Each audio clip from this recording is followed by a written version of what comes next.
सातपूरच्या ओला showroom येथून चोरी गेलेल्या 2,70,000 रुपये किमतीच्या 3 इलेक्ट्रिक स्कूटर हस्तगत करत गुन्हे शाखेने आरोपीला ताब्यात घेतलाय। फिर्यादी हे Ola company Satpur workshop godown Satpur या ठिकाणी सर्व्हिस मॅनेजर म्हणून काम करत होते। कंपनीच्या सेलसाठी आलेल्या इलेक्ट्रिक मोपेड स्कूटर अज्ञात व्यक्तीने चोरून नेल्याची सातपूर पोलीस स्टेशन येथे तक्रार दाखल करण्यात आली होती।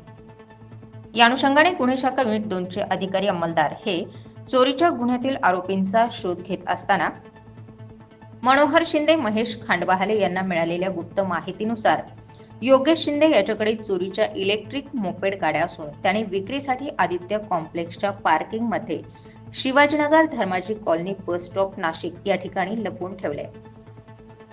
मिळालेल्या माहितीनुसार हेमंत तोडकर गुन्हे शाखा युनिट 2 यांना देऊन त्यांनी मार्गदर्शन करत मनोहर शिंदे, नंदकुमार नांदुर्डीकर, चंद्रकांत गवळी, वाल्मिक चव्हाण, महेश खांडबहाले यांनी सापळा रचून योगेश शिंदे याला ताब्यात घेतला।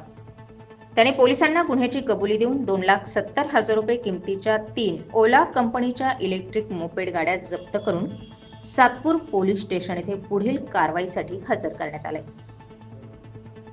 सदरची कामगिरी पोलीस आयुक्त संदीप कर्णिक, पोलीस उपायुक्त किरण कुमार चव्हाण, सहाय्यक पोलीस आयुक्त गुन्हे शाखा संदीप मिटके यांच्या मार्गदर्शनात हेमंत तोडकर प्रभारी अधिकारी, डॉक्टर समाधान हिरे, संजय सानप, मनोहर शिंदे, नंदकुमार नांदुर्डीकर, चंद्रकांत गवळी, वाल्मिक चव्हाण, प्रकाश महाजन, महेश खांडबहाले, जितेंद्र वजिरे, सुनील खैरनार यांनी पार पाडली।